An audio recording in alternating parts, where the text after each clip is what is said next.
I don't care about impressing people with my collection of Patek Philippe, £100,000 watches. I'll impress people with something else, with who I am. I was well off financially. I wasn't happy with where I was though, because I had no freedom. Like all of my awake time was given to that business, and I had built a business around me that kept me trapped.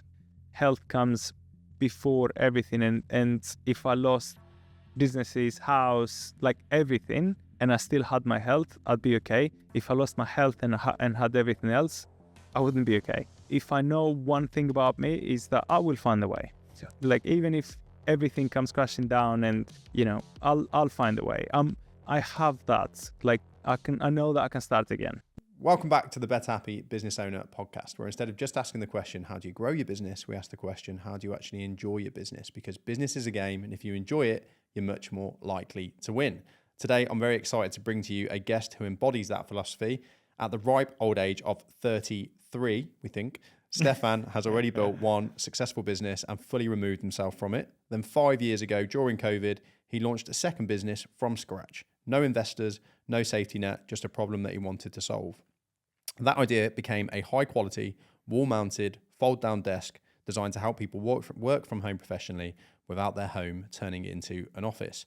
And fast forward to today, and that idea has become a 7-figure product business. It's sold nearly 10,000 units to customers all over the world, generated millions of views across its product content, and recently hit over £600,000 in sales in a single month, all without any external funding. See him smiling if you're watching the video version.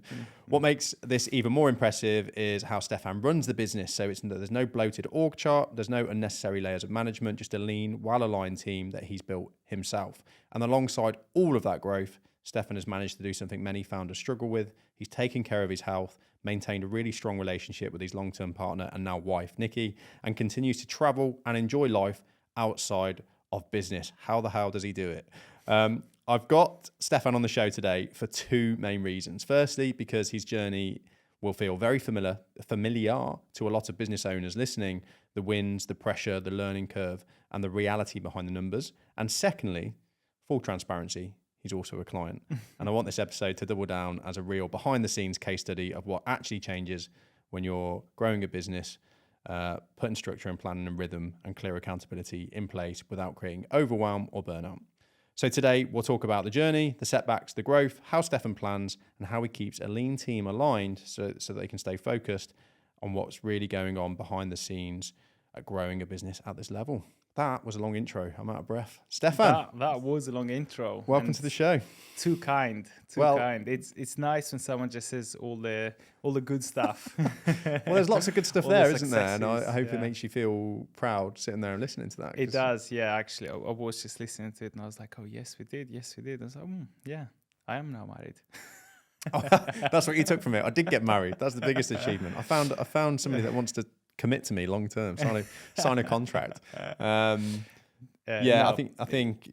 Yeah, in all seriousness, like it does, like it is a bit of a pinch me moment. Like, there's a lot of things, and I have no doubt there's people out there that would look at what I consider my success today and laugh at that. And you know what? Hopefully in 10 years from now, I'm also there and think, oh, did you consider that success? But it is brilliant. I'm more than happy. And comparison is the enemy of joy, right? Is the thief of joy. And I think if you're proud of your journey, like you've just got to enjoy that. And it is incredible. So. And I am. So I've got a few segments that I want to work through. We're going to try and keep on time, although we'll make a little joke about the fact that we're not starting this podcast on time because Stefan blamed it on the trains. But there is a tendency to go over. So we'll try and stick to the time. But I've got 5 segments that I want to work through with you. Stefan, one of the things I love about Stefan is how humble he is, as you could just tell straight away by the first thing that he interjected there. He's humble, he's genuine. But he's also a perfectionist, which is why his product's so good. And he wanted me to send him all the questions I had for him before this. And I was like, no, it's not happening. So this is a very raw conversation. Like Stefan hasn't had any prep for this. I haven't told him what the questions are. He's a legend of a guy you're going to hear for this episode. So There's no pre-rehearsal gone on for this. So the first segment then is the origin of the business. And what I want to do is I've got some notes here, and I just want to go back and just go like, what was it during COVID that sparked your interest in this idea? Because you already had another business, right? That you built. You had a metalworks business. Got guys out on sites working all over London. What inspired you, or what drove for you to want to do a product? Okay, I started my first business a few years after I landed in the UK. So I came to the UK when I was 18. I had dropped out of school at the age of 15. So I had no qualifications. I had no formal. I had no reason to succeed other than like I had to push my way through. So I pushed my way through. I started a business. It was in construction because when I came at the age of 18, that's the only place that I could find work in. So I started in construction. I started a construction business. It started creating money. I was well off financially. I wasn't happy with where I was though, because I had no freedom. Like all of my awake time was given to that business, and I had built a business around me that kept me trapped. That although money was the only thing that was giving me, it wasn't giving me real wealth. It wasn't giving me real fulfillment. It was the more I grew that business, the more trapped I would be in the business, and the more money I would make, and the less hours I would have, and the more dependencies I would have on that business. Outside of that, there wasn't anything fulfilling. I wasn't creating anything that had something that I was aligned with. I wasn't creating anything that had a deeper purpose. So I wanted that. So just before COVID, I had decided to start something that's more aligned with who I was, more aligned with a bigger vision. And that was, I knew that I wanted to do something around sustainability. I knew that I wanted to do something that would make the world a better place, and money will follow. So if I do this, and if I'm successful in creating change, money will just be a byproduct of that success. See, that's fascinating to me, because I think in, like, you know how my brain works. I think in systems and frameworks, and in my book, I've got the 4 Fs, which I didn't realize. I think I stole from Dan Priestley, well, 3 of them, because it's in his new book. So fun, like I said that business owners should get 4 Fs from their business, or would want 4 Fs. So you got fun, freedom, fulfillment, and then the one that I add in that Dan doesn't mention is finances, but I guess he just sees it as a given. And what I just heard there was that your first business was giving you the finances, which I'm sure you wouldn't change because it got you to where you were. But then you've thought about your second business, and what I heard coming through a lot there was, okay, well, I want it to give me some freedom. I want to design a business that doesn't fully consume me, and I can actually have a life alongside. And I want it to give me a sense of fulfillment. I want it to be something that I care about beyond money. And it sounds like that those 2 things were missing in the first one, and then you've consciously built your second business to fulfill those, and it's paying off. Yeah. So fascinating. Okay, so the interestingly there, because I guess some people might think you're just going to go, oh, you know, it was all about the problem in the world that I wanted to solve, and that's part of it. But it was also very intentionally, and I think this is a lesson that a lot of business owners need to learn. It was also about building a business that gives you a life. Why could you not do that with the first one? One, it's the nature of the business. It's a B2B, it's a people-heavy business and a margin small business. But even if I managed to like systemize everything and make everything work as nice as I would want to, it would still not be a fulfilling business. Right. Like, Yeah. I had in the first maybe 5 or 6 years of building that business, I was very fulfilled because I was building something. Yeah. Because I came out typical entrepreneur. Yes. Yeah. But I came out of, I have no chance in life unless I make something happen. Yeah. To shit, I'm doing it. And like that kept me for 5-6 years. Yeah. I was happy with that. Yeah.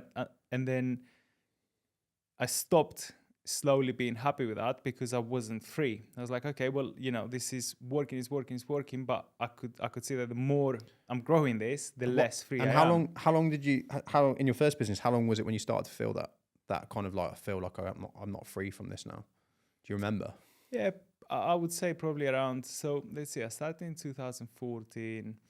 Now it took a while. I think it took 6 or 7 years actually. Yeah, interesting, because I from my experience of work, being a bit burnt out business owner and being unhappy with my first business, but also talking to so many others and working with them, I say that business owners start to get fed up, feel that sense of being stuck around 10 to 50 employees or around 5 to 7 years. That's where the novelty of you doing everything and building the thing starts to feel more like God, I've got no life here. Yeah, spot on. 7 years. That's where it was. Okay. That's where it was. That's when I decided I want a different vehicle, and I wanted those probably 4Fs that you mentioned from the new vehicle without knowing that, I want the 4Fs. Yeah, yeah. Okay, cool. So it's kind of like you knew, okay, I can definitely get the finance out of this business. I can definitely get the freedom out of it if I systemize it. But no matter how much money I make and no matter how much freedom I create for myself, there's a deeper feeling within me of wanting to do something that's fulfilling, and I don't feel like I'm going to get that from this business. Mm-hmm. And that's what drove you to go and solve this problem. What was it that that's what drove me to want another business. Yeah. And I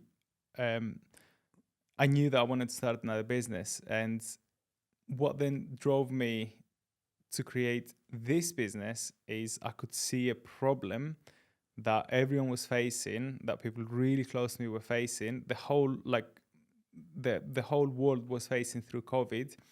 And I could see a real benefit that was aligned with the sustainability part of me that was growing.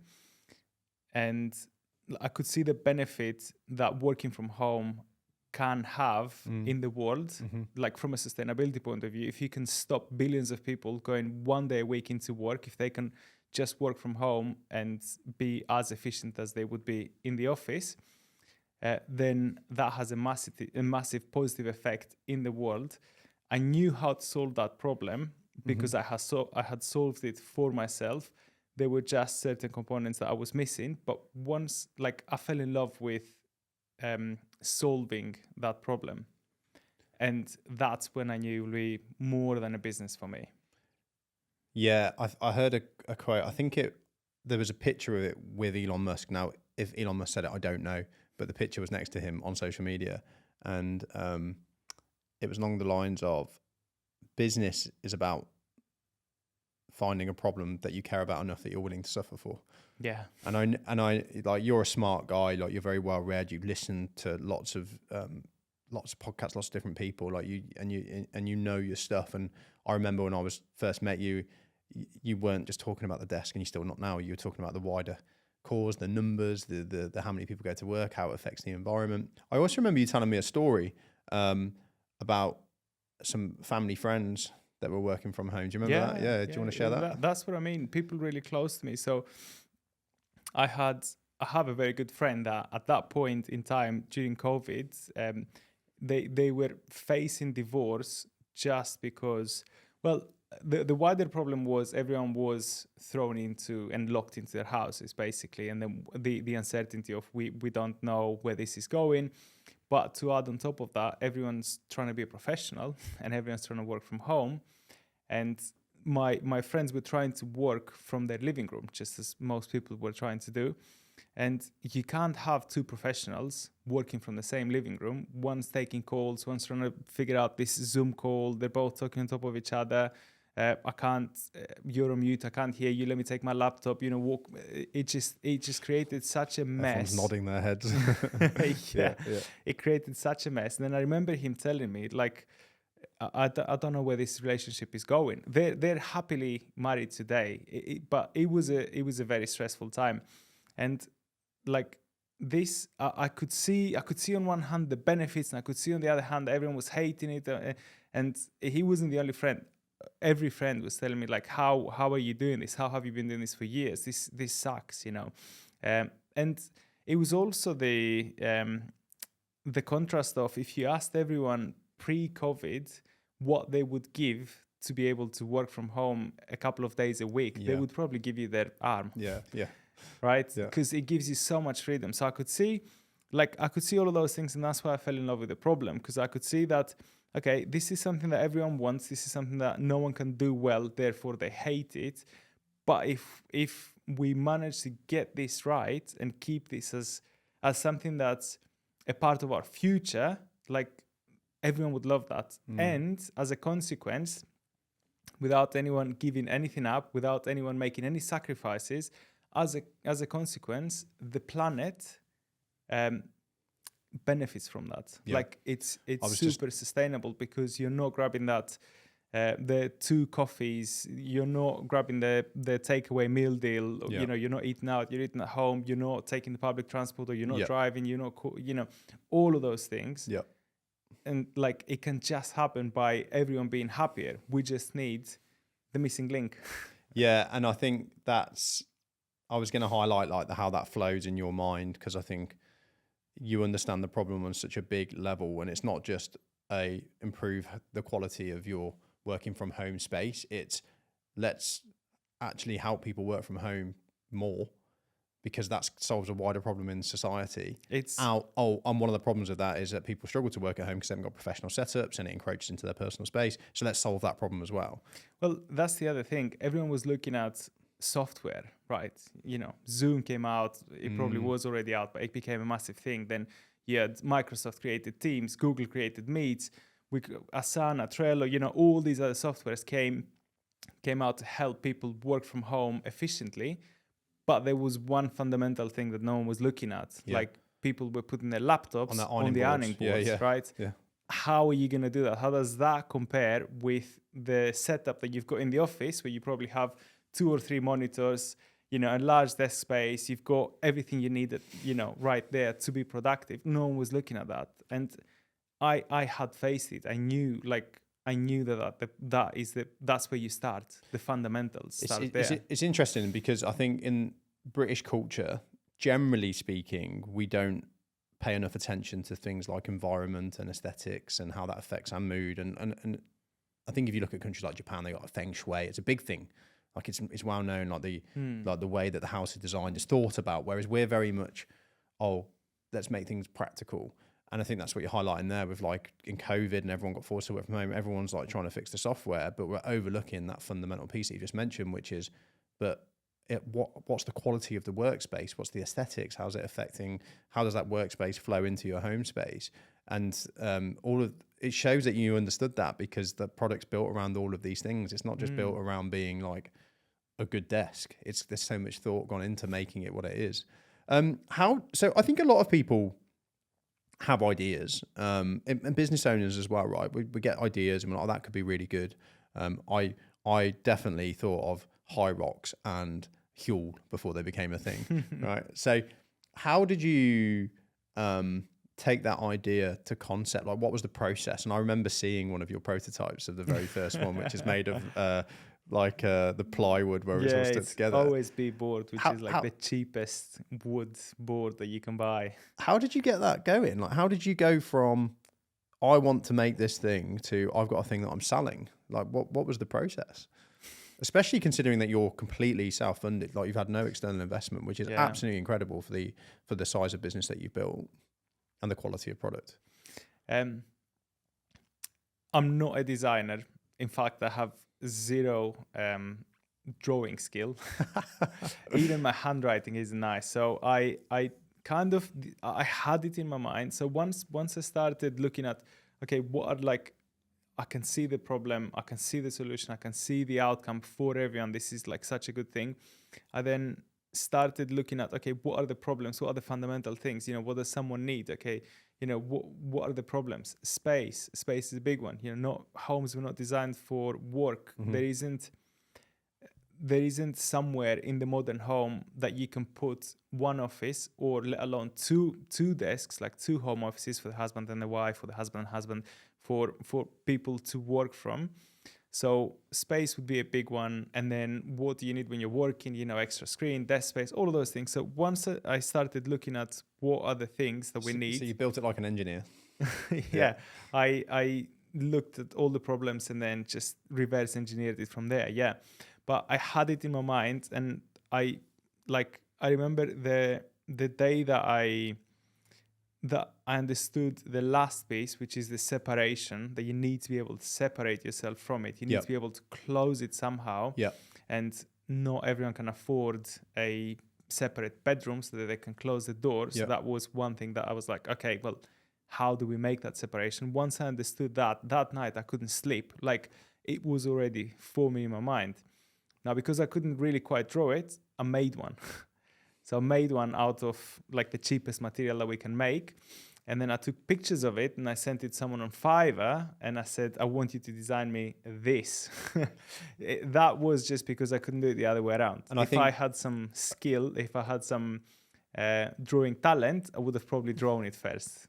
I think one of your incredible talents is your ability to get to know what your strengths aren't and are, and to get people around you that can help you. I think you're incredible at that. You just get people around you. You just make it happen. And I think that's something that we need to bring out in the episode. Okay, so you've got this idea. You've reverse engineered it. You've made it from plywood, and then you've got it to somebody on Fiverr to design it for you. At what point did you start selling it? So, just to describe it a little bit, it was a box on the wall, and then to show the. We should get a picture for the show notes, because it's. I'll send you one. I've seen the one in the office. I've still got the original. That will one day go into our. What we'll do is we'll get a picture of the original museum. drop top, and I'll get Stefan to draw the artwork for this episode. Well, the artwork that I had on the outside to show that the outside is artwork was some tiles that I stopped and bought from B&Q on the way in, and we just glued them with silicone on the face of it. Anyway, it was fun. It was never the intention that that's how it's going to look. It was like, okay, it was to show that it can merge into the wall or be arty. Yeah. And this is version 1. Like, this needs to come out of my head and become real. You should have drawn a Mona Lisa. with a pen. Well, we could have probably printed one on A4 papers and just stuck it on. Yeah. It would have been more fun. Okay, so you've got this thing built. You're sticking your tiles on. So you've had somebody design it on Fiverr. Yeah, I had some really crappy, bad designs on Fiverr, but it was enough for me to then be able to do the next step, which was, as you said, one of the things that I know is I don't have many skills and talents. I have certain ones. I don't have many, so I'm aware of the ones that I don't have. So I needed someone that's able to design it. So one of the skills that I have is I can hire. I can share the vision that I have and share it in a way and understand what the other person wants from me, so that we can create a good relationship that can last. Yep. Yeah, a win-win relationship that can last. So I hired someone that had everything that this business needed that I didn't have, which was a lot. But through luck and a little bit of knowing roughly what I will need, I managed to find the right person, and that right person is still in the business. He's basically the head of operations. He's. So that's pretty ballsy, though. That's pretty ballsy to go from, I've got an idea, I've made a thing on the wall with some tiles stuck to it, I've paid somebody on Fiverr to make this thing, I'm now hiring somebody to design this thing ready for sale. And more, like someone that can help me bring this to life, because I've probably got 20% the skills that this needs to become a business. I think one of the things that I not in a weird way, I think about the people that I work with and the people that I know a lot, especially ones that I admire, and you were one of them. And you've got a lot of qualities that I admire. And one is, I don't know if it's the right word, and I want to bring it up in the last segment, which is mindset, but I think it's appropriate to mention it now. And it's this, I don't know if faith is the right word or belief, but one of the things that I notice about you is you have, and obviously maybe you don't feel this inside, you can tell us, but you seem to have this unwavering belief when you are on a thing and you're like, well, I know it's going to work. And I know we all have self-doubt to an extent, but one of the things I really admire with you is like, there doesn't seem to be much of it when you're really focused. Like, I'm guessing at that moment in time, there can't have been tons of self-doubt, or there must have been some level of faith or belief that this thing is definitely going to work. For you to just go and hire somebody like that, like what was going through your head? Were you worried about it not working? Were you absolutely convinced it was going to work? Did you have some mental maths going on that I reckon I could have this selling in X amount of time? Like, do you remember any of the? Yeah, of course I remember them, because the same thoughts like that were going on in my head then kept going on in my head for the last 5 years. Yeah. and it might look on the outside like, I've got this unwavering faith, but the reality is more of a choice of if I choose to do something, like there's a part of me that's begging me to just sit down, shut up, and just fit in. Just don't try to be different, because people are going to laugh at you. People are going to make fun of you. And I believe, craving comfort. And I believe everyone has this part. And that's why most people stop, because we don't want to be too different, because people are going to look at us, people are going to criticize us, people are going to laugh at us, they're going to judge us. And that I think it's built into our DNA. So you have to be able to go against your DNA a little bit, and you have to be able to just shut that side up if you want to carry on. The problem is you can shut that side up in the beginning, and you can make, the first few steps, and then you hit a wall, and then you hit like your first dead end. And then that's where most people stop, when you hit your first dead end, because that's when, so in the beginning, whilst it's an idea, some people are going to say, oh yeah, I can see that working. You've got that positive encouragement, and you keep going. Yeah, ideas are easy, aren't they, really? Ideas are really easy. Yeah. Like, I am sure there's thousands of people that had this idea at some point in the past, just never made it happen. And there have been so many opportunities for me to listen to that side and sit down and shut up and fit in. But I just somehow find a way to... what about the fear of failure? Did you have that? I still have that. Yeah, I had the fear of failure. The thing is, I also come from nothing. Yeah. Like, I grew up in a very poor family. We were... what's the word? Immigrants. We were immigrants in Greece. I'm okay. I know if I know one thing about me, is that I will find a way. Yeah. Like, even if everything comes crashing down, and I'll find a way.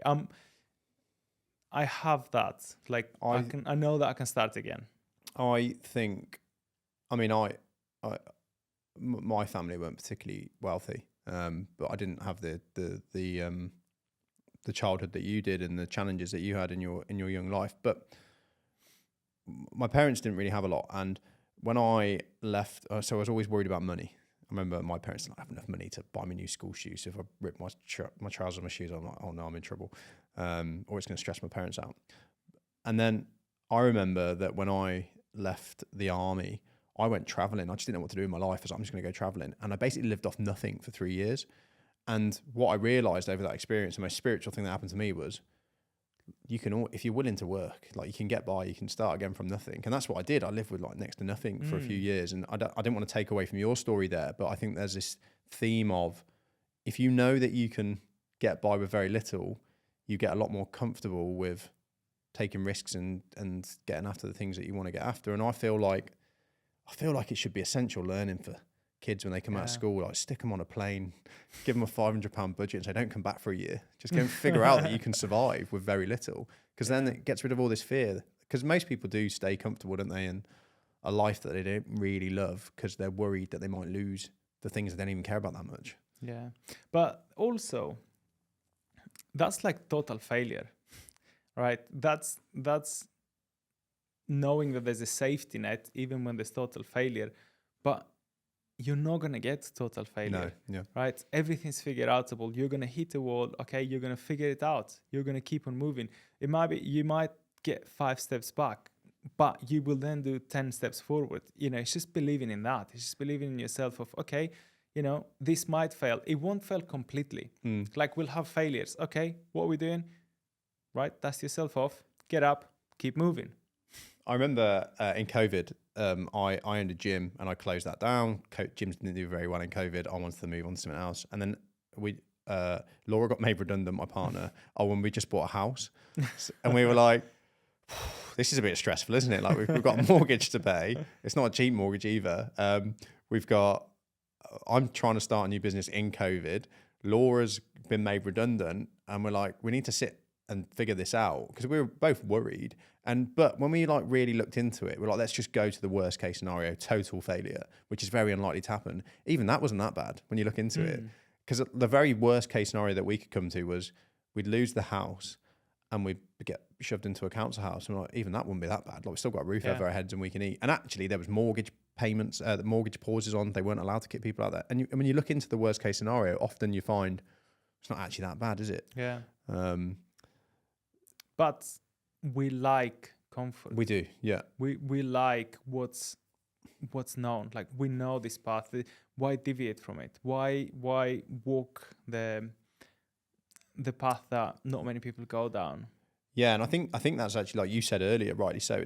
That's hardwired into our DNA from our evolution because when we were hunter gatherers, it was a dangerous environment. So it was like it paid to be comfortable. And what I mean by comfortable is stay within the pattern that you know, hunt in the same places, stick to the same routes, because anything out of the ordinary came with the risk of there might be something waiting to kill me around that corner. Yeah. So that was useful when we were trying to survive in the wild, but we're not now. We're trying to thrive in a new environment. And if we just let our psychological hardwiring from our history drive us, most of us just settle for comfort, and then we end up working in jobs we don't enjoy to pay for things that we don't care about.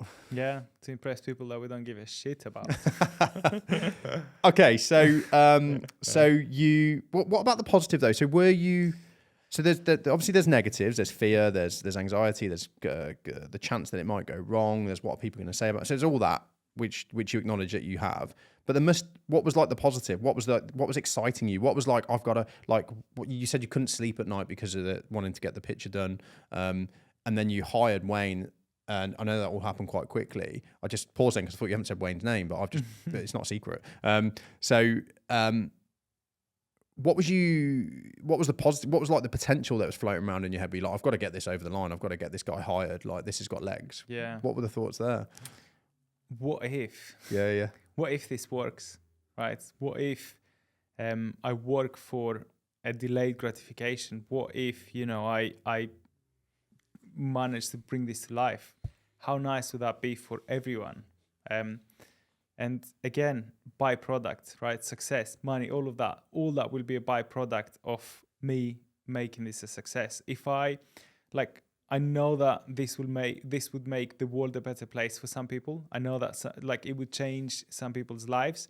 As a consequence, it would have profound benefits over like how people work, profound benefits over like how profound benefits over life, over everyone's life. Mm-hmm. If we can keep working from home as a perk for everyone and not a perk for the elite few, if we can keep billions of people being able to just work from home 1-2 days a week, like that's huge. That will change their lives. That would be a massive net positive for the planet. Like, what if this works? Wouldn't that be amazing? I think of we've both done training with Dan Priestley, and we go on the ski trip with him every year. And I know that he's presented I can't remember when it is because he's got lots of different training courses and books, but he presents the 3 Ps. I think it's all tied into Ikigai. So he's got these 3 Ps that overline, and when they overline with each other, like you're onto a winner. And it's like, is it a thing that you're passionate about? I mean, you can hear it literally streaming out of you. Like, this is why I told Stefan that you don't need to see the questions for this episode because I know it will just stream out of you. So he's very clearly very passionate about what you're doing. Is it solving a problem? Yes, like you've just like beautifully eloquently explained like what that problem is. And then, is there profit in it? Will people pay for it? Will people pay to get that problem solved? Yes, people that work from home that are professionals will pay for a thing. So it sounds like it's a beautiful alignment of those 3 things. At what point, because you're very good with, I think you're very good with pricing and making sure there's profit in there, which is a thing that when some people get excited by passion, they can let this stuff slip. At what point did you start thinking about the numbers with the drop top and thinking about like pricing and making sure that there was a margin in it so it could work at scale? Point one. Okay. Level one. Yeah. Yeah. And this is what one of the things I love about you is that I think some people that are really passionate in business feel guilty about the money making side of it, which is like a human evolution thing as well. Whereas you're just very black and white, and you like you were clearly driven by passion because that's all you've talked about and a problem. But also, like you just said, like from day one, you was also thinking about there's got to be money in it, otherwise it doesn't work. So what kind of maths did you do at the start? What can you remember? Yeah. I knew the the margin that we need from these products so that we are able to grow it. And actually, I will admit I was wrong. We needed more margin Than what you thought. Than what I thought. And if we had a budget for your house. Yeah. No, the business that I had before taught me a lot. It didn't teach me that much about direct consumer and creating a market where there isn't a market. If you're selling a car, everyone knows a car has four wheels, steering wheel, gear shift or no, doors.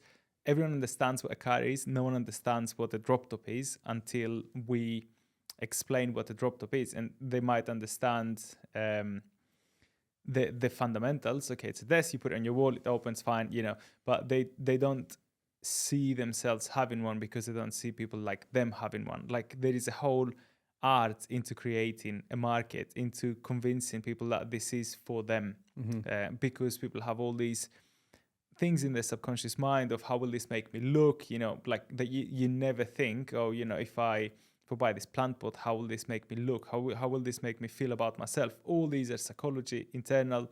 You don't understand all these. I didn't understand anything like that.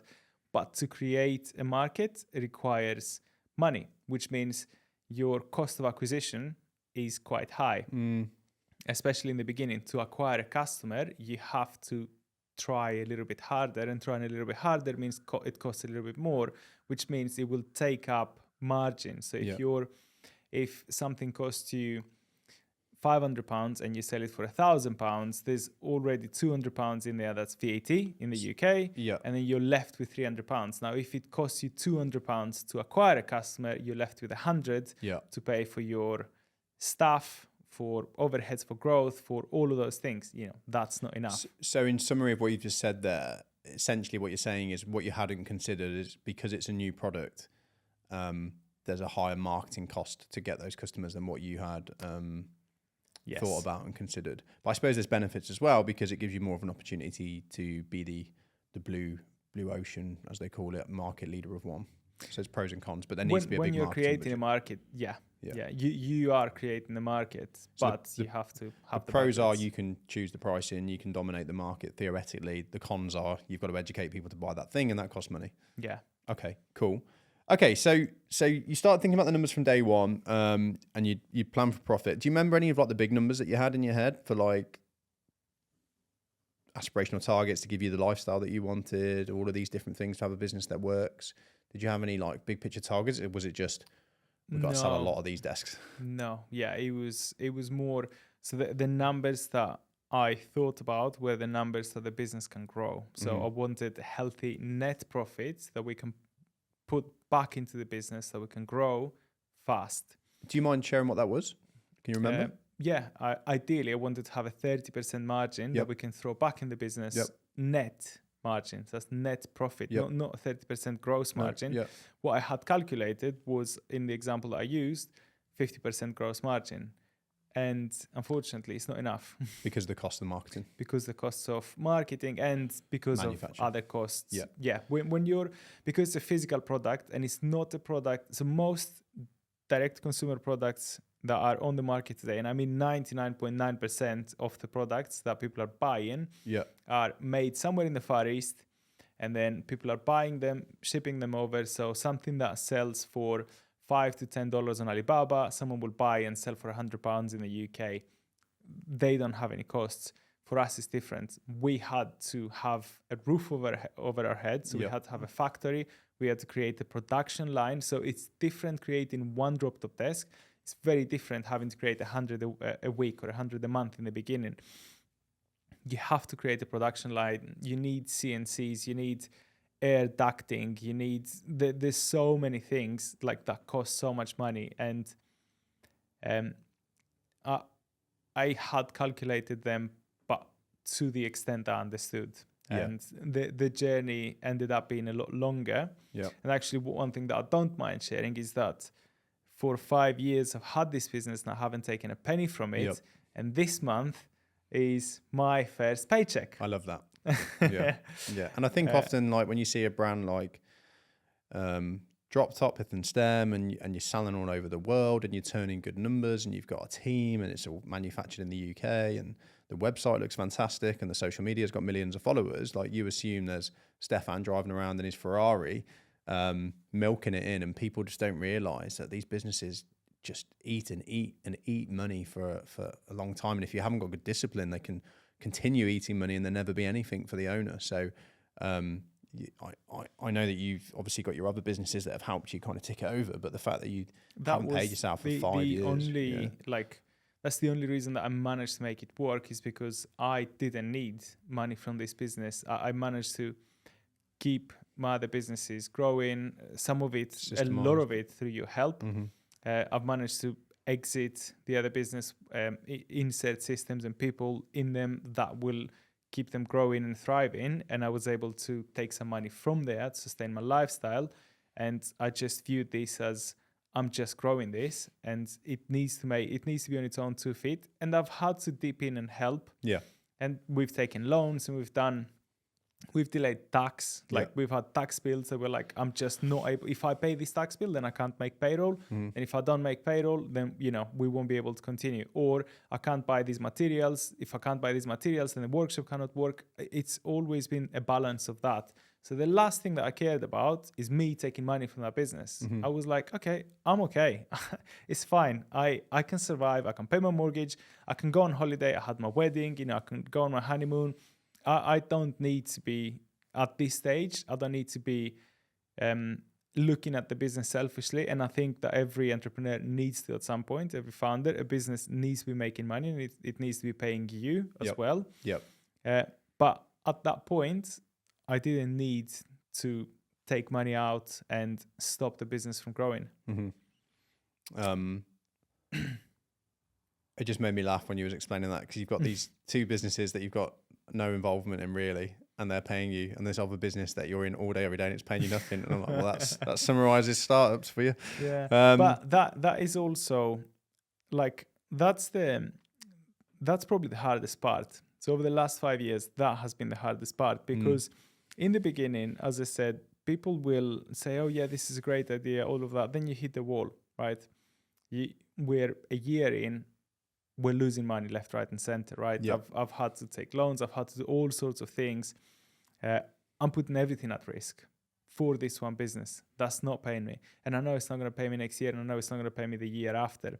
And I'm not sure that it's not going to pay me, but I'm 99% sure. I know that I will not be able to take money from here.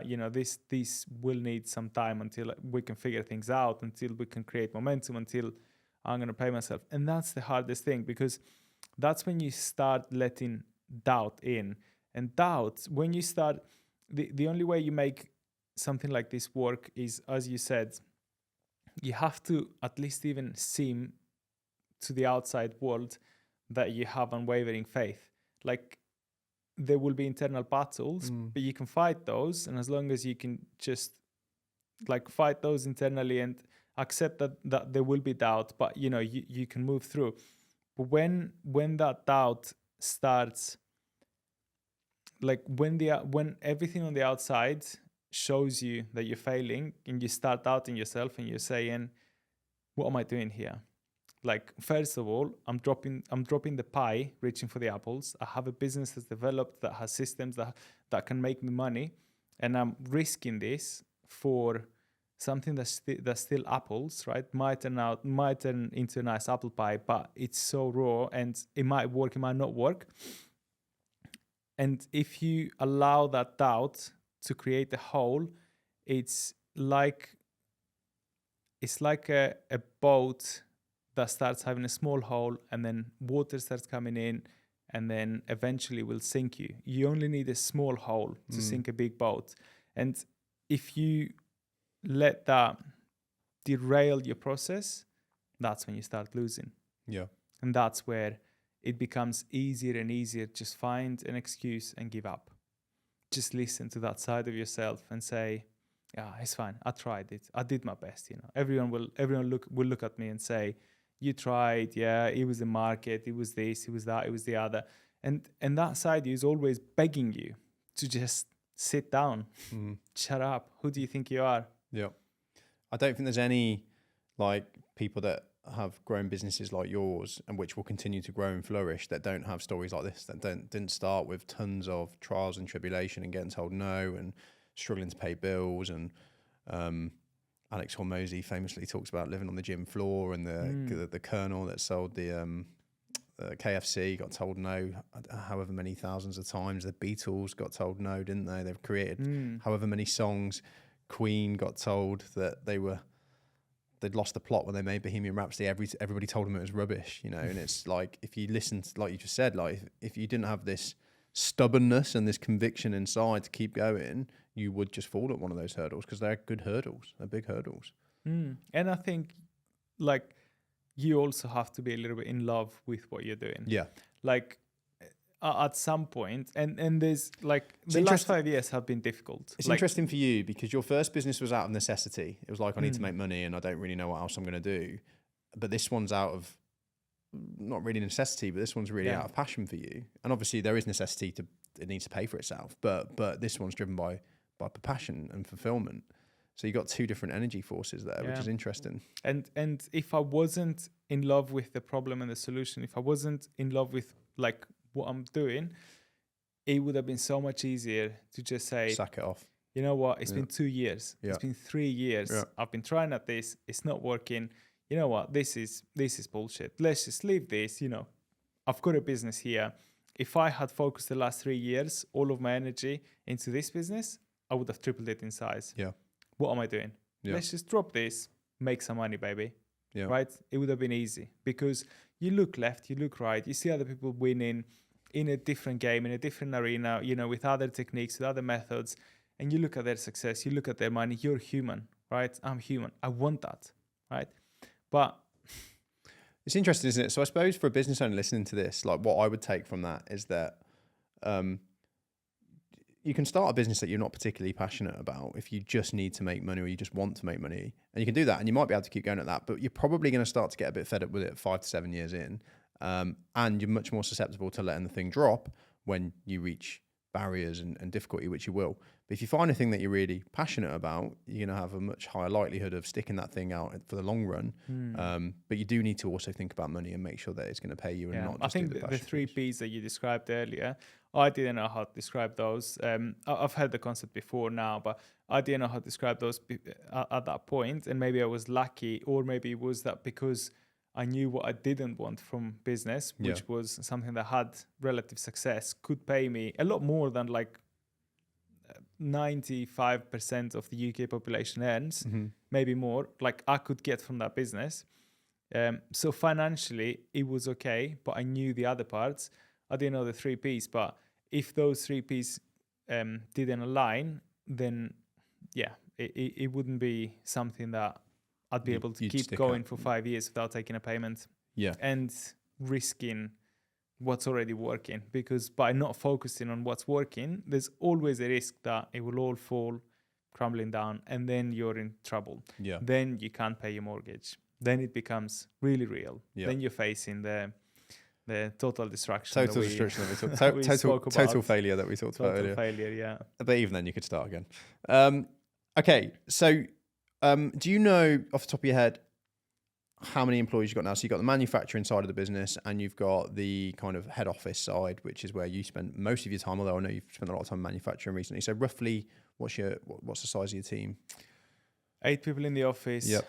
And 8 people, 9 now in manufacturing. Cool. So how has that team come about? How did you build that team? Has it been intentionally like, okay, I need this many people? Or has it built as it's gone along? Again, I think for people that are listening, well, for me as well, I've been involved from quite an early stage, but how did that team develop? How did it go from Stefan to Stefan and a guy that can help him turn a product into a reality to almost 20 people?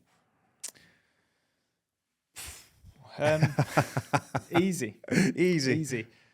There was me and Wayne in the beginning, and we were making things happen. And very, very quickly, we assembled a team of 4 carpenters and hired a unit. That was all money that was invested. That was all money from me, which I had made or borrowed from. Have you made any sales at this point, or no, is it wow? No. So this point is pre-launch. We started making some because we were going to launch this thing and we were going to make a lot of money. And that was a mistake. Because we went and created a lot of units. So we were going to launch in December and have the first units delivered before Christmas. But the product wasn't ready. We were still figuring stuff out. And some of it is the relationship between making 1 or 2 and making a repeatable process that you can make them so that they're. So you're also making a margin with everyone that you sell. Creating the production line. Anyway, we hired those 4 people. We started making a bunch. Then we launched it. I thought it was going to sell like crazy. It didn't. We had loads of stock. I had buried all of the money that I had in stock that was unfinished drop tops. Then they needed to be finished, and then we needed to store them somewhere. We needed to sell them. It was the beginning was hard. Really hard, and it was a big slap in the face. It's an interesting one because the work I do with clients is very much integrator or COO style work. So I'm very much like process, profitability, what's the numbers and everything. But typically speaking, entrepreneurs like yourself are very ideas focused. Let's get after it. It's a very different energy, and both of those energies complement each other. But I also think that, like, if I just tried to start your business, I'd have just never got it. I'd have been overanalyzing the numbers. I'd have played it too safe. Whereas you got after it. You took risks. You made some mistakes, but that's what enabled you. That's what's enabled you to get this thing off the ground. Yeah, you're right. So you this is before you sold a single unit. You've bankrolled it yourself. You've made one yourself. You've hired a guy to help you actually make it real. You've then hired 4 carpenters and started whacking out these units, and with the optimism that they're just going to sell, build it, and they'll come. But they didn't. So then what happened? So you got 4 carpenters plus you and Wayne. So you got a team of 6. Haven't made any sales yet. If I give you the numbers, you'll probably laugh. So we did like a pre-launch little campaign. I was following some principles that were really good, but we failed to do one thing, which is to create enough of an audience. Then we launched it and we announced the drop. We dropped them and we sold about £15,000 worth of drop tops in a day, which sounds amazing.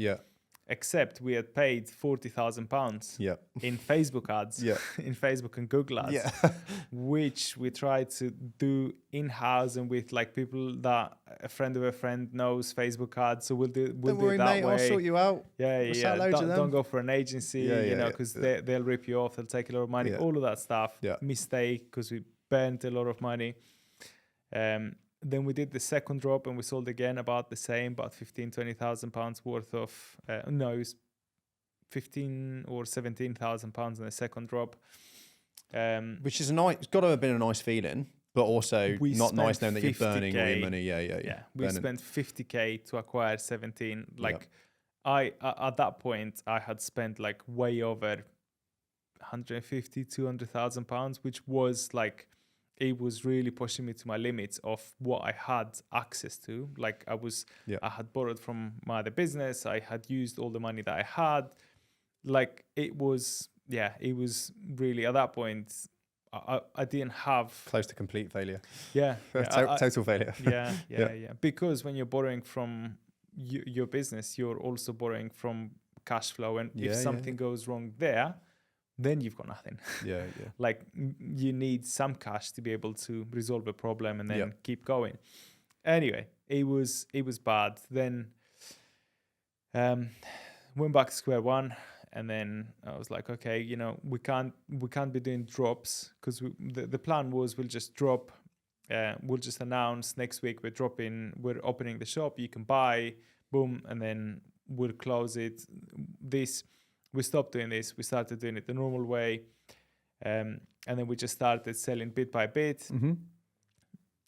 We were probably for a few months also dealing with the customers between me and Wayne. Yep. So just doing the customer communication, all of that. Yep.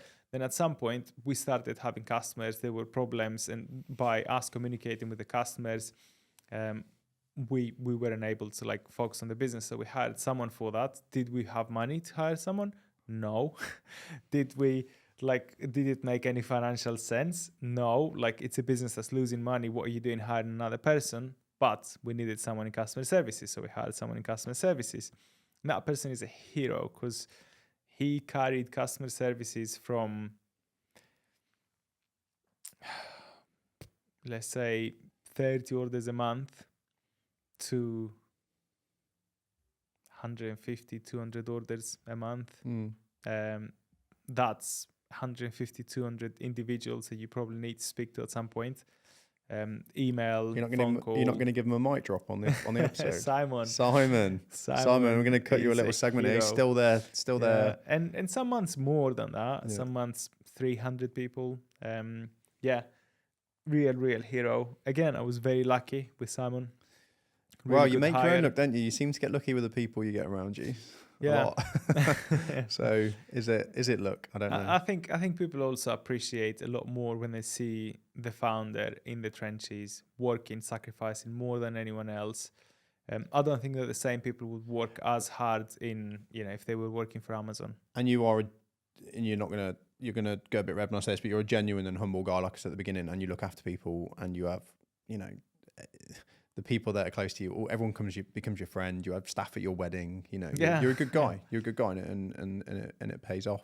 Okay, so you've expanded. So you can't. There's a bit of a theme really of I hire when I need, and I'll figure out how to make it work and pay for it later on because it's going to work. Yeah, yeah. And you've just done the same now, right? You've just recently took on a new hire in the manufacturing because theory of constraints. You've gone through like solving this journey carries on, and you've gone through solving the demand issue, which is a massive win for you guys last year. You've gone from okay, we need to generate more sales. You were generating a lot of sales, but you were like, we need to generate more based on what we're spending and return on ad spend. You've absolutely nailed that. You've nailed it on social media. So now you're like getting loads in at the front end, and now it's like we need to make more stuff. Yeah. So you've hired more in the the last couple of hires, including the manufacturing manager, have probably been like the hires that we can afford. Yeah, like everything nice. Before that, which is really nice. Yeah.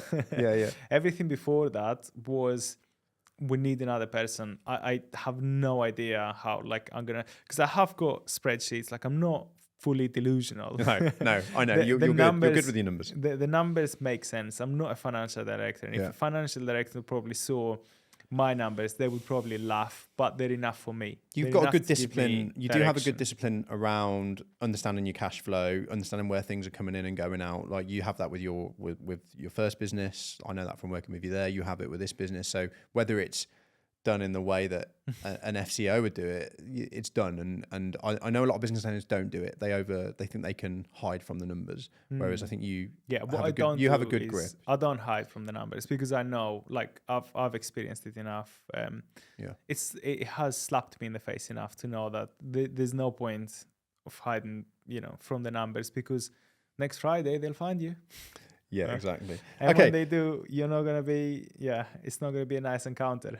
So you, it's not gonna be fun. So it's not gonna be fun. So you've got about. Let's just keep it simple. You've got about 9 in manufacturing now. So that part of the business is just make the drop tops, improve the process, make sure they're high quality, get them out the door, and then you've got about 9 in the headquarters, which you head up, and you're there pretty much every day. Although you do have lots of holidays, but you're there pretty much every day, and there's about 8 of you in there, and that team of about 9 people is generating millions of pounds worth of sales, is fulfilling all over the world, has got, I don't know how many followers now, but a lot of followers on social media, really smashing that. You're generating videos that are getting over 1 million views. So you're kind of running a masterclass in a product-based business, and it's a very small team, really. I think most people, if they looked at the performance of the business from the external would imagine it's a much bigger team. It's a very small team. It's headed up by you. How are you doing that? Like, how are you keeping everybody organized? How are you keeping everybody focused? How are you getting results? How are you retaining your staff? Like, what's the kind of method behind the madness there? How are you able to leverage such big results from such a small team? First of all, I will say I'm not a good manager. Like, as a person, I have seen good managers from a distance. I've never had a good manager myself, so I don't know what a good manager looks like on like a real life encounter, every day being mentored by someone. I don't know. I have seen good managers. I know that I'm not that. And that follows through with a lot of things. So I know I'm not great at a lot of things. So I try to find a way to be good enough at those things. So, for example, I'm not that systemized, so I work with you. You help me bring the systems and create that part of the business. I know I'm not a good manager, but I'm listening to management podcasts. I've done some training. I know the things that I need to do there, so I'm doing them so that, because I'm not a good manager, my employees don't suffer from that, right? So I know that it's still my responsibility. So I work with people that will help me be a good manager and advise me in when. It's interesting that you say you're not a good manager, because you don't really have a management structure. You're doing very well in the business for such a small team. You've got very good staff retention. You've got people that have been with you from the start. I'm not just saying this because we're friends and we're on a podcast. Like, I know that the team are engaged from working with them. I know that they care deeply about the business. I know that they all feel a sense of loyalty to you genuinely. So it's interesting that you say you're not a good manager, and I wonder what makes you think that, because you're obviously doing something right.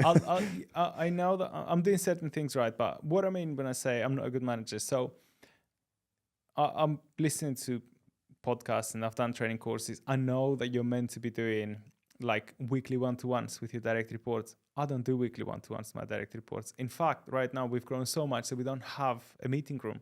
So there's not even anywhere that I can have a one-to-one with the direct report, because we're all in the same office, because we had to use what we had as a meeting room, as an office, to put more butts in seats. Yeah. I do annual reviews. Everyone knows that for anything, I'm there. Like, if they need to speak to me, they can speak to me. I counterbalance these things with other things, and I do the minimum. Like, not the minimum. Like, I find other ways to counterbalance the fact that I'm not doing what the best advice is to be a good manager. There's still certain places that I lack. But again, I think I counterbalance it with other ways. I'm a nice person. Everyone sees how passionate I am about the business. Everyone sees how much I do for the business. I help everyone everywhere they can. I help. One thing that counterbalances a lot is that I am helping everyone progress a lot in their career and grow as a person. So I can look back and I can see, like, in the last 10 years, my growth, and I have grown through a lot of phases, and the people that work in the business are still within those phases, so I know how to help them grow. So I think even though we're not having weekly one-to-ones and all these other things, like a very, very structured, this is how you get to the next pay grade, this is how you get the next pay rise. Like, even though we don't have all these, like, there is more progression for them as people than they would have anywhere else. I think you're a case study for managers aren't really required. I do. I'm not just saying it to be funny. There's some guys I follow on Instagram called Corporate Rebels. They're quite cool. They do some consulting with big businesses, and they're all about, like, the new organization should be flat. You don't need managers. And I do believe that, and I see this in the businesses that I work with. I've never heard this concept, by the way. That's really nice. It's cool. And basically the theory is that a lot of management structure was needed for the old industrial style businesses where people don't really care about the work and it's just there to kind of keep people performing and on track. Whereas if you've got a flatter company with a business that everyone's passionate about, you don't really need management, you need coaches. And everything you just explained is you coach people and you give them opportunities to learn and to develop. And because of that, there probably isn't really a need for management. Like most of your team wouldn't care about having a weekly one-to-one. They wouldn't. It'd just annoy them. And I do think that you are a good case study, and your business and the results that you're getting is a good case study for make the business inspiring and give people opportunity to learn and be nice people. You probably don't really need managers. It gets a bit more complicated when it gets maybe past 50 employees, but I don't think you need to be a good manager. I think you're a good coach, and that enables you to get the results that you need to get. That's right. I think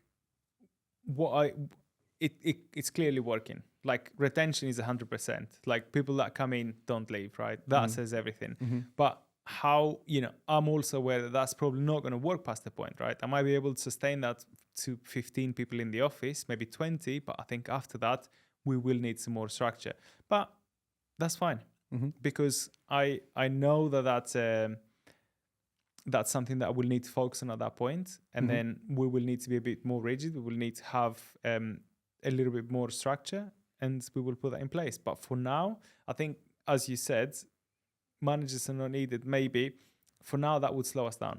I agree. Because the 1 hour that you spend there times 8 people times 10 people, then that's 10 hours a week out of your 40, out of your 45. Like that's it's hard enough for me to get you to have a day once every 12 weeks. Yeah. Or be on time for a podcast. Passive aggressive, Mike. Although that, like, we do have some structure, and that structure that we have, like the one day a quarter, like that is a game changer. Yeah, so that I did want to just shift gears slightly now then. So you've taken this business from concept to idea, however you've managed to do it. It's an amazing story. You've built this team. You're the epitome of jump off the cliff and build the plane on the way down. Like you do that you're doing it, aren't you? You like lay the track as the train's going. So you're doing it. You're creating problems for yourself and achieving amazing things as you go. Obviously, I've had the pleasure of working with you and knowing you. I think we were trying to figure it out before the podcast, and I was like, we shouldn't try and figure this out. We should do it on the podcast because it's quite funny. So we were trying to figure out how long we've been working together. Did we come to a conclusion? Yeah, I think we started thinking it was 2 years, but it's probably more than 3 now. It's probably more than 3. Stefan plays down the time because he's trying not to pay me. No, I'm joking. It's only 2 years. I owe you for. No, jokes. So. Yeah, so we've worked together, and and part of my reason for wanting to work with you is the excitement around Pith and Stem, but I've also helped you on Atlantis, and part of it is the excitement around Pith and Stem, but part of it as well is just we get on. You're a good egg. I think you attract people around you that are committed and hardworking, and I'll class myself as one of those. So I help you out with Pith and Stem as what I'd call a fractional COO or a fractional integrator. So that's working with businesses that probably don't need or can't afford a full-time chief of operations kind of structure. How is that having that resource, which is me, how has that helped you with Pith and Stem and with the small team and with scalability? And is there anything particularly that you think you would struggle with if that wasn't there? Well, first of all, it helped me with Atlantis. So it was, without like us working together then, I would have probably not been able to exit the org chart. Initially, we tried just systemizing everything, and then there was still a missing link, and then we identified that. So then I went out. It took a long time, but I managed to hire the right person for the job, and now that missing link brings everything together, and with the systems that we implemented, like he's able to run that business, and they're doing great. He's doing an amazing job. Yeah, he's a good guy. So first of all, he helped me with that. So he helped me organize a business, and it didn't feel very quick, but looking back, very quickly exit the org chart. And then the same things that we implemented in that business, we started implementing in Pith and Stem, and where they started being a little bit more systemized, and where there was a lot more chaos, we started taking that chaos and just putting it in different compartments. Yeah, organizing the chaos. Organizing the chaos, Yeah. and then take those compartments and then give them some certain numbers. Yeah. Or like, okay, well, how does this chaotic chapter work? Okay, it needs these numbers to operate. Fine. So let's name that manufacturing. Let's name that marketing. Just give it some label. Yeah. Yeah. And what we do have is we have weekly meetings. We have numbers that we're looking at, and that lays the foundation for everything else that we're doing. Yep. That and the quarterly meetings that we have, where we look at the previous quarter, how did we do, what did we exceed, where did we fall short, the scoreboard of the last quarter, and then we take the lessons from that, create the targets for the next quarter, which are all based on our overall direction, and then we create those OKRs, and they're the big objectives that we have said that we will try to achieve by the end of the quarter, or make a certain amount of progress towards those.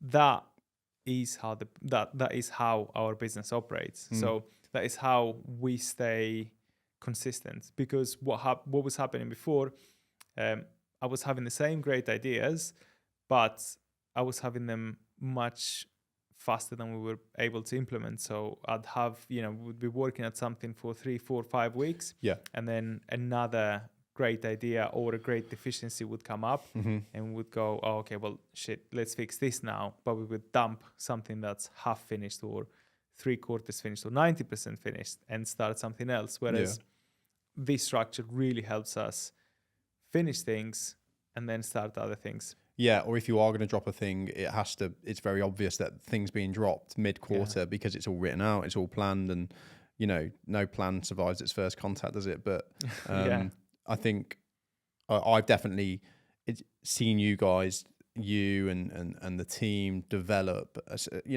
and you as an individual through this process, and it's been really nice to watch and be a part of, because I've witnessed that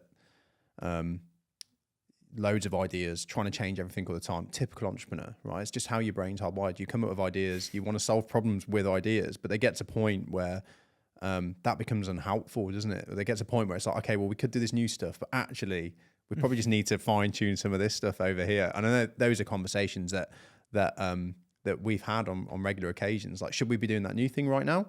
Or should we just make this thing a bit better that's already over here? And generally your energy is going to be, well, I want to do the new thing because it's exciting and I like ideas and I like creativity. My brain goes, is, let's do both. Yeah, well, that's the sweet spot, isn't it? Yeah. Yeah, that's the sweet spot if you can find the position where you're doing both. Well, we try to do both and then we do none. That's the problem. Yeah, that's what happens. Yeah, we try and do all of it. Yeah.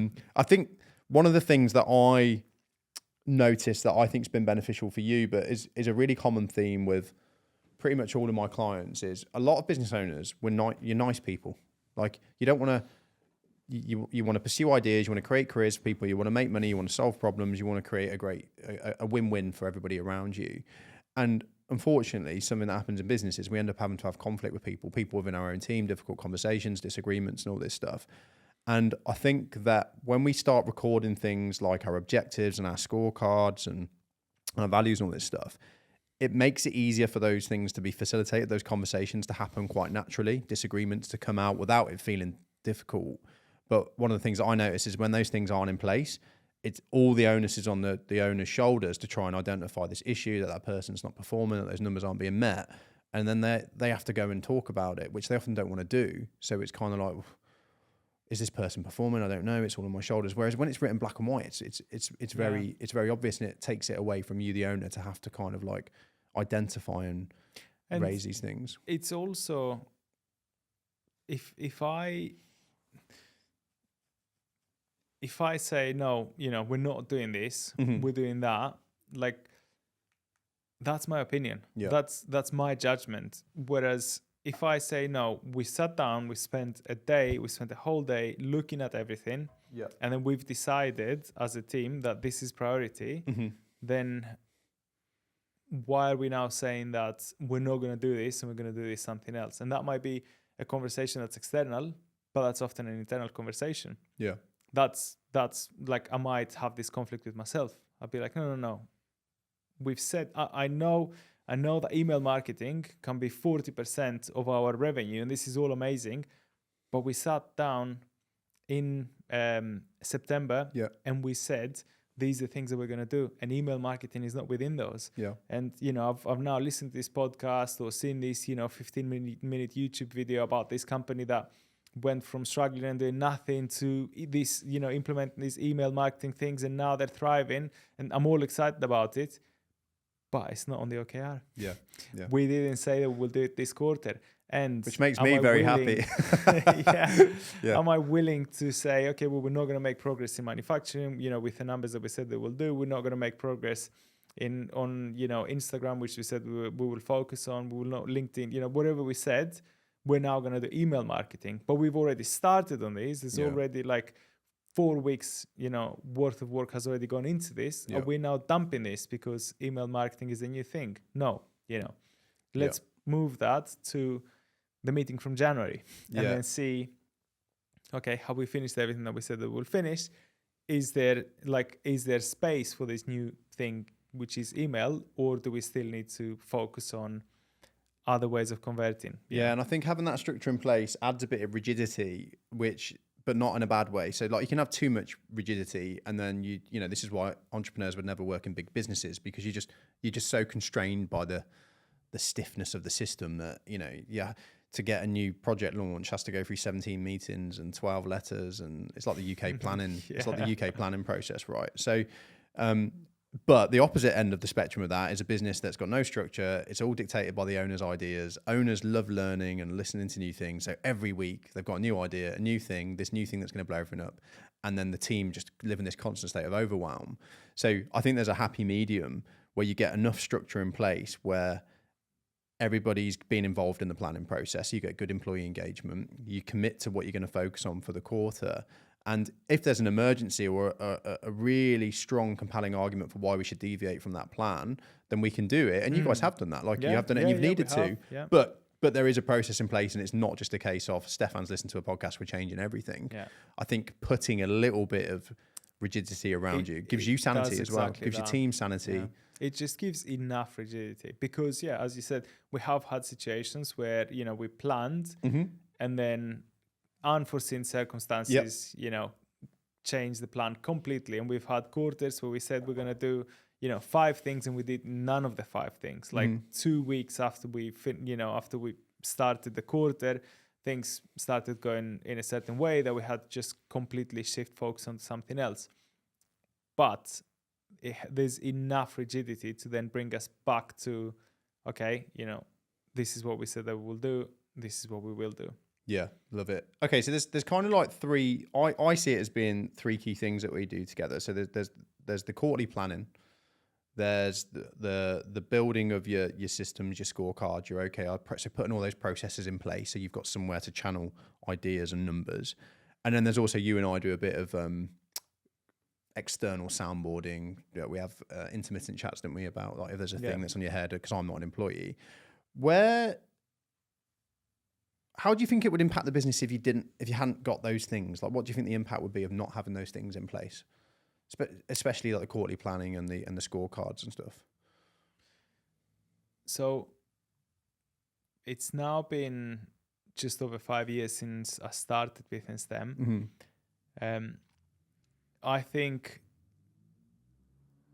a year, like I lost a year. So I could have done it a year fast. I could have been at the point that we are today a year faster if those internal conversations that we spoke about earlier, that derail your process, that small hole that allows water in, the doubt, like if I was perfect at that. So if there was no doubt and I was just like boom, boom, going at it, I would have probably been at this point a year ago. If we hadn't set up the processes that we set up, and if we didn't have the rigidity and the structure that we have now, I think we would have repeated year 2 for another 4 years. Like we would have just lived through the same chaos over and over and over again. So it doesn't work the same way. I can't say that we would have been here. Mm-hmm. We would have been here a year before, but I can say that we would have been probably in year 5 where we actually were in year 3. We're going to ask ChatGPT to make sense of that math you just did. Yeah. Please break down that sum. No one can. No one can. But I would say, it could have even been that, like, I got to the point where I just physically cannot sustain this anymore. Like, I can't keep this business going. Like, I've given everything, like, because it's burning through so much money that I physically cannot keep it going. Yeah. I think what I see, and I draw it as a diagram, as a pyramid, I think entrepreneurs are amazing starters. And I don't want to downplay the value either, because you finishers as well. But I think on your own, you're like amazing starters and amazing, like, early years traction builders. Like, you'll just make the thing happen. You'll find a work ethic that other people can't fathom. You'll build teams around you. You'll work in the evenings. You'll research. You'll just make stuff happen. But I think there's a stage where you have to wrap some structure around it. Otherwise, you just drive yourself insane and you get stuck and you can't leverage all of that creativity. And I think it's anywhere between kind of 2 to 5 years. You need to start putting that structure in place so that you can actually make sense of all your ideas, make sure you're not overwhelming your team, get everybody aligned. And I just think, but if you started with the structure, I think it would get in the way. I think you need a couple of years to just go and make stuff happen, like go and figure it out, go and be crazy, chase your ideas. And I think, like, I know for a fact you do, but I know a lot of other business owners as well, myself included, like that first early bit you love, because it's like, I can just be fully creative. I can just do what I need to do. And it definitely needs to have structure applied to it. Prove that there is a market to yourself, and, prove that you have a business, not just an idea. Can you sell this time and time again? Are people happy with what you're buying? You have to just do that in the beginning. And as you say, there's probably not much space for structure. Within that, like, you just have to full on just make it happen somehow. But after that, just the last one on that, and then I just want to move on to the last section. Like, I lean to structure. I quite like structure and planning. You lean to action, and I know for a fact that it doesn't come naturally to you to like do a full day on our quarterly planning days that we do, which we've done very consistently for years. But I know for a fact that it's not like a thing that you would like get super excited to put in the diary, block out a whole day. I know you value it, but you'd rather be busy doing stuff. How do you overcome the temptation to not do it and to just push it aside? Because I know a lot of business owners do. They're like, oh, we ain't got time for that. What stops you just falling into that mindset of, we're too busy to do planning, we're too busy to get the team together? I think it's the right choice, right? And how do you consistently make the right choice? Experience. And how do you gain experience? Through bad choices, right? So it's just making all the bad choices, doing it like so many times, like operating for so long without a structure that you then keep on failing and hitting your head on the brick wall, and understanding that you need structure, therefore getting the structure in, because you now have the experience of knowing what the alternative is, which is no structure will lead us nowhere. Therefore, okay, this isn't something that I am the most excited about, but I understand that it's critical, and without it, and not just without it being done well. So I could just do a half a day without you. I could just, bring the guys around and say, guys, Thursday, 12 o'clock, let's finish the day by looking at this quarter, at last quarter, looking at the numbers, and, say something that we're going to do, put OKRs for the next quarter. I could just try to do that. But I just know that if we don't do this right, and the right way can only be shrunk into a one day, and like realistically, we could probably spend 3 days to do this, like the proper way, with full energy, and to just have it perfect. It probably needs 3 days, but it can only shrink into one, and it needs to be done right. So it's through experience. The answer is. And I guess for the business owners that have never gone through the process of doing it, they haven't, because you've experienced the bad of not doing it for years, and then the positives of doing it, and the way it can speed things up and get your team more focused. So that's because you've experienced both sides, it kind of pushes you back towards the other side. But some business owners are stuck, just banging their heads on the walls, doing the same year after year, feeling like nothing's improving because they're not doing it. So I think they need to have that taste of this could be better if you systemize and structure it. And one of the things you said as well about doing it yourself, you can do it yourself. Of course you can, and it's probably going to get easier to do it yourself if you get really organized with GPT and AI and stuff. But even then, there's some challenges. But the problem is, I think, is that you're heavily involved in this business. You don't want to be thinking about structuring a day and staying on time. Like, you want to be in that room with your team thinking. And if you're trying to facilitate the day as well, it makes that very difficult. The other thing is, as well, is it's nice to have somebody that can, and this isn't just a sell for doing this, by the way, but the other thing is it's nice to have somebody external because they don't care about calling out issues and facilitating difficult conversations and creating a bit of tension. Whereas an owner, you tend to not want to do that, especially if you're agreeable.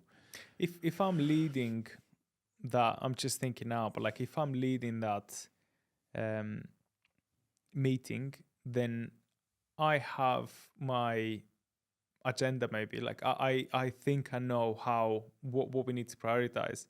Whereas because I'm not leading it, I only have an influence, and I try to have my influence as much as everyone else. Like, I just try for everyone to put their best ideas, write them on sticky notes, stick them on. And the reality is, like, this is your job. Like, you will do it a lot better than me because this isn't my job. If I made that my job, maybe I'd have a chance of doing it, as well as you do it. But this isn't my job. I have 100 other jobs, and this isn't one of them. Like, me trying to think that I can do it as well as you can just won't happen. And that's been proven to me time and time again. Like, for us to be able to get out of the situation of we're losing so much money every month, like, shit, we lost 40 grand this month. That doesn't come out of, I don't download it from the cloud. That is money like that we lost, which means we need to put it back, right? Next month, 30, next month, 40, next month, 3, next month, 7, all that mounts up, and all it does, it just creates more and more pressure. Anyway, for us to get out of that and go from losing a lot of money to like not losing so much money, to not losing money, to then be profitable, to then be at the point now where we're making really healthy profits, which we are able to put back into the business and see real growth, that has come through people. A lot of the time has been who, not how. Manufacturing, we had severe problems in manufacturing. We were losing a lot more than I wanted to face, that we're losing in like damages and like making stuff wrong.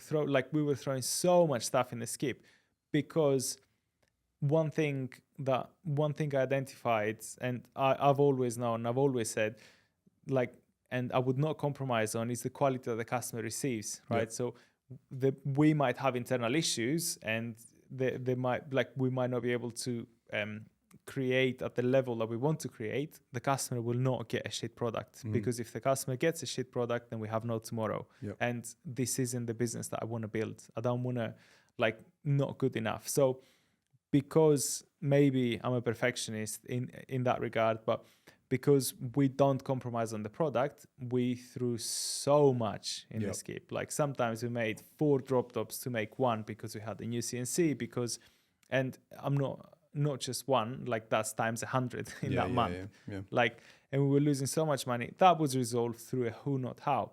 I would have not been able to create the systems that Michael, when he came in, created in manufacturing. He came in within 6 weeks.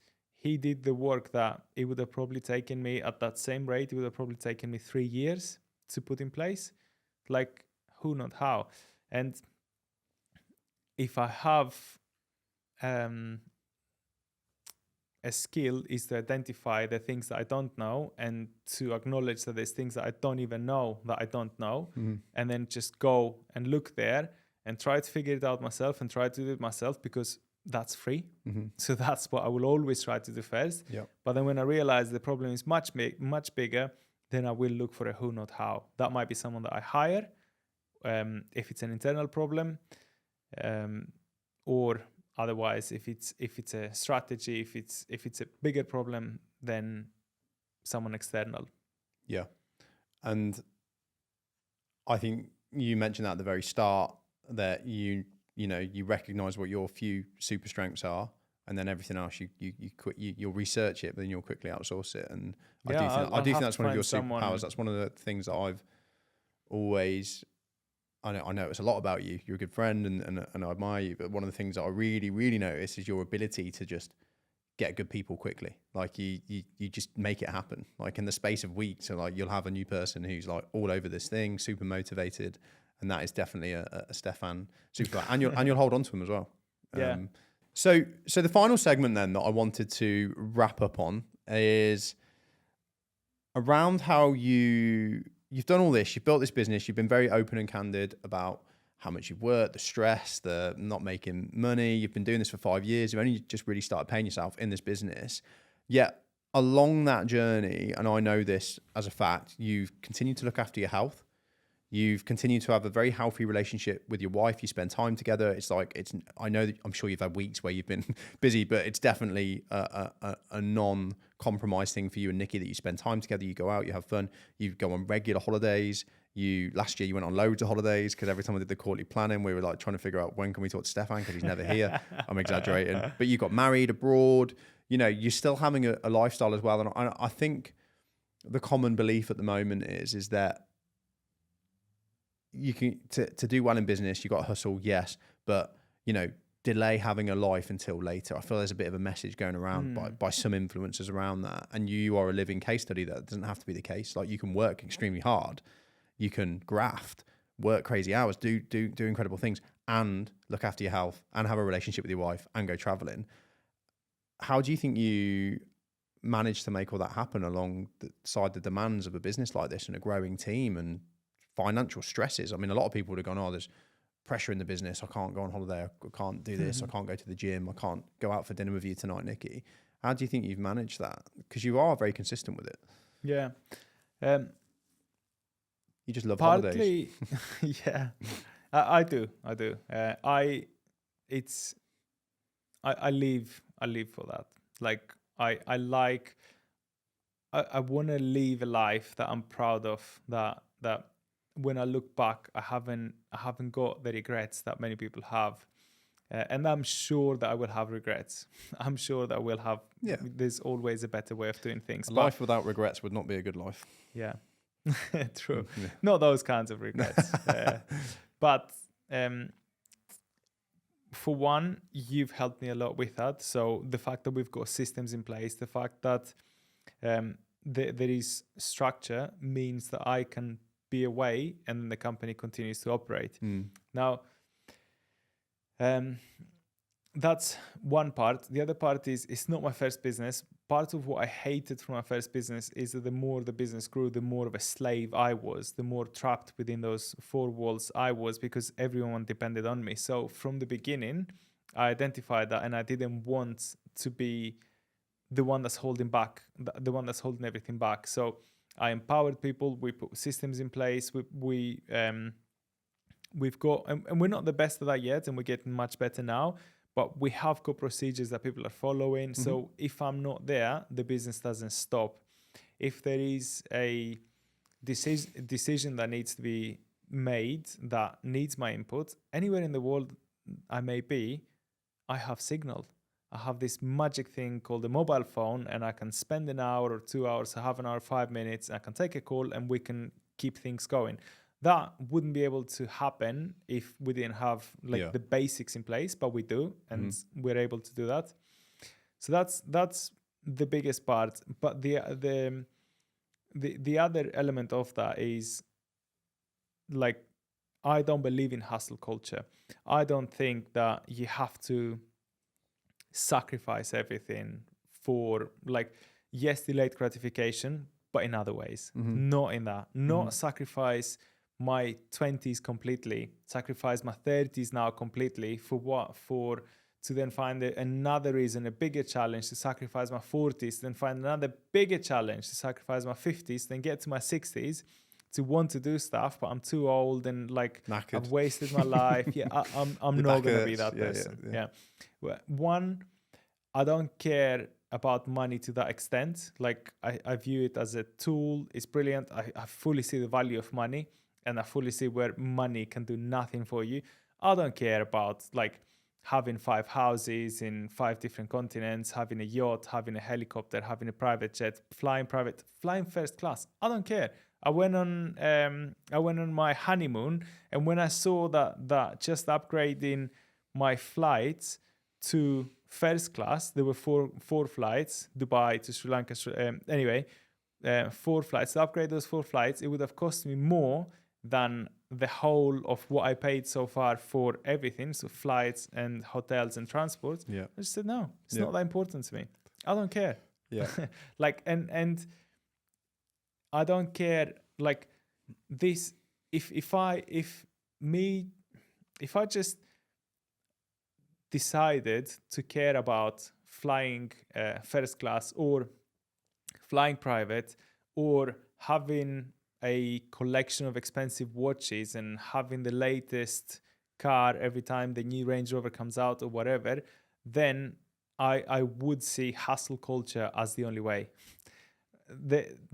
Because you then have to hustle because those things you've decided that those things are important to you. And then the only way to get success, like the bar raises so much more. If I needed £1 million to sustain my lifestyle, £1 million every year to spend because I've got such an expensive taste and I don't drink anything below, I don't know, a £500 champagne. I just don't touch that because this is who I am. Then hustle culture is the only way, right? You have to hustle. I don't care. I don't care about impressing people with my collection of Patek Philippe, £100,000 watches. I'll impress people with something else, with who I am. So I chose to grow. I chose to I chose that the important things to me will be for me to be happy, not to impress others with stuff that I have, to maybe impress others with the person that I am.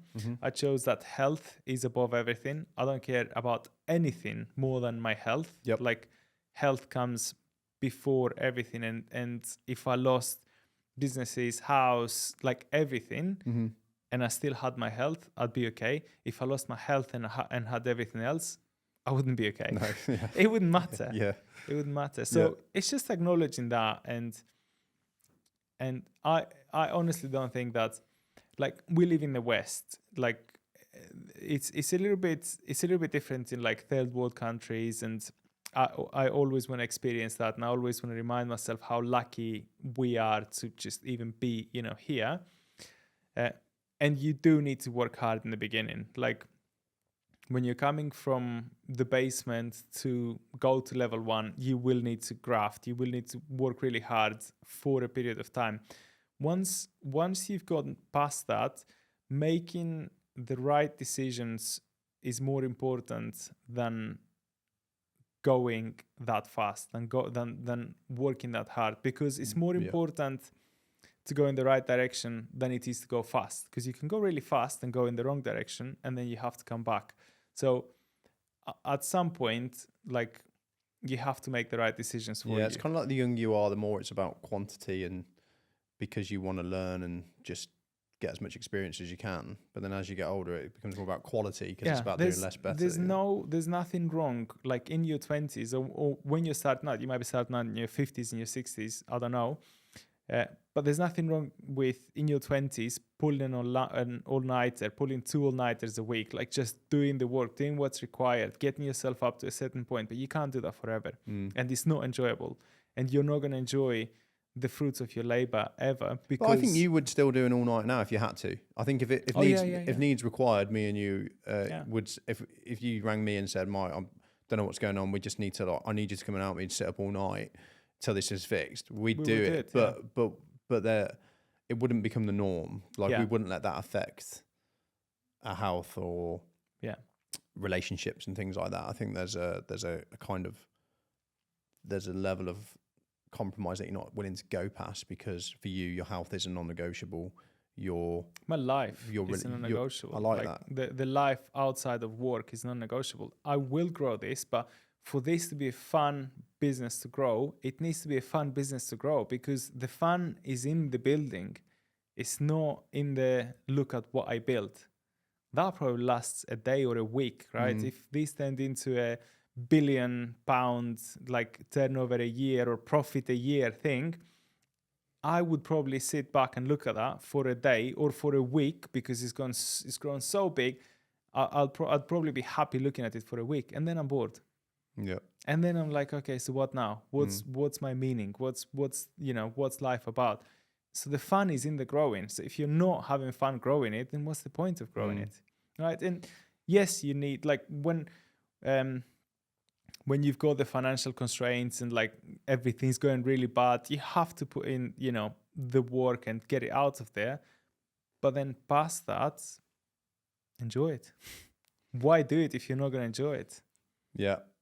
I like I won't compromise on my life. That needs to be I need to edit that out. That's a little clip for Stefan. That is, I like that. I will not compromise on my life. And it's seeing that your life isn't just your business, isn't it? Because it's so easy to put your whole identity into your business and forget that there's these things outside of it as well. You're also a husband. You're also a brother. Yeah. Right? You're also, a son. Yeah. You're also a friend. How often do we forget about our friends? And I'm not talking from my high horse here. I am doing those things as well. I am imperfect. Yeah. There's a lot of I spent a lot of time during this honeymoon break thinking that I'm not seeing my friends enough. I'm not there for them enough. I know that I've had friends that have gone through certain things and like haven't contacted me as much or at all. And I know that they've gone through something, and that's because if someone knows that you're busy building your thing, maybe they won't contact you when they need you. But, you have to remind them that you're still there. I'm there. Yeah, and you won't just remind them by calling them once a year and say, hey, if you've got a problem, I'm here.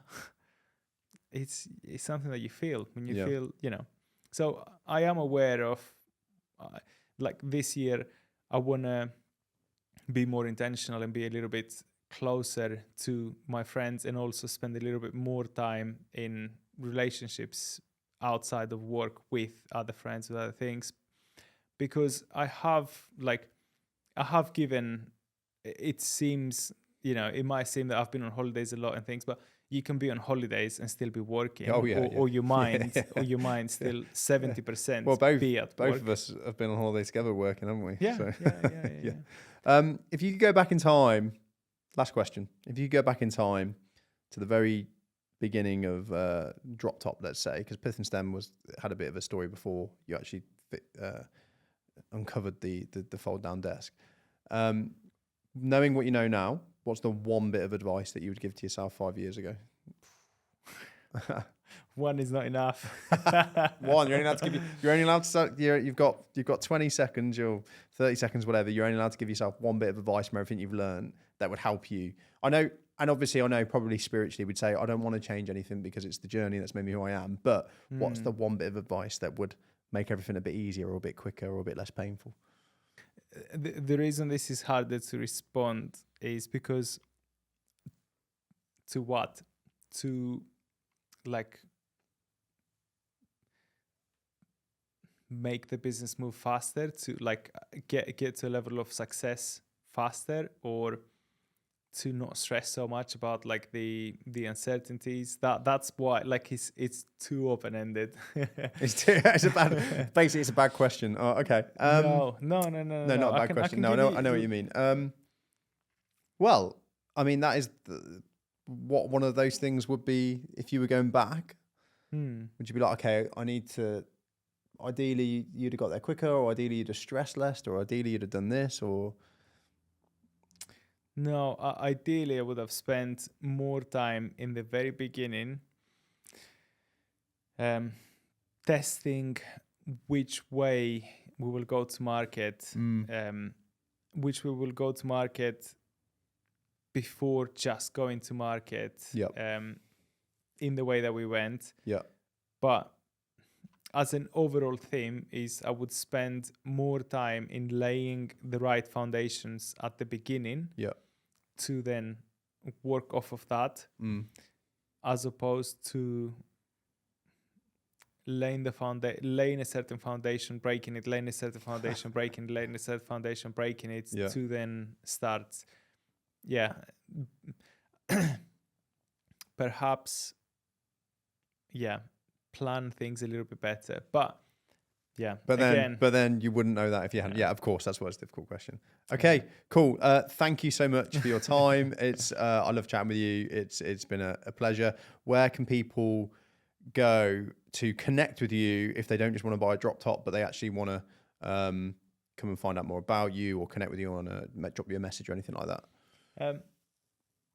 My Instagram would be the best place. Cool. At Stefan Husanu.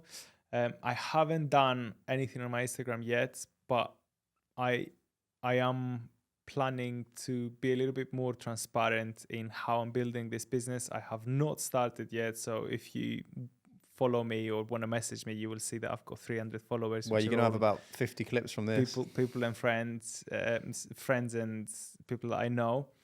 But I will start, a lot of people have asked to see a little bit more behind the scenes. I will start showing more of the behind the scenes and what we're doing. Brilliant. And how we're doing it. So that's Stefan Husanu, no dots, just as is. Yeah. Okay. Thank you. So go and find Stefan on Instagram at Stefan Husanu. And of course, if you want a drop top, which you should have because they're absolutely amazing. We've got one in our house. You just stick drop top into Google and you're gonna don't click on the ad because it costs Stefan a bit of money. Just go down and click the link below. With pay per click. So just scroll down right after the ad. Brilliant. Well, that's been absolutely fantastic. Thank you for listening to Stefan and I hope you took loads of value from that episode, and I look forward to you joining us on next week's episode. Amazing. Thank you, Mike. Thank you for having me. This has been so much fun.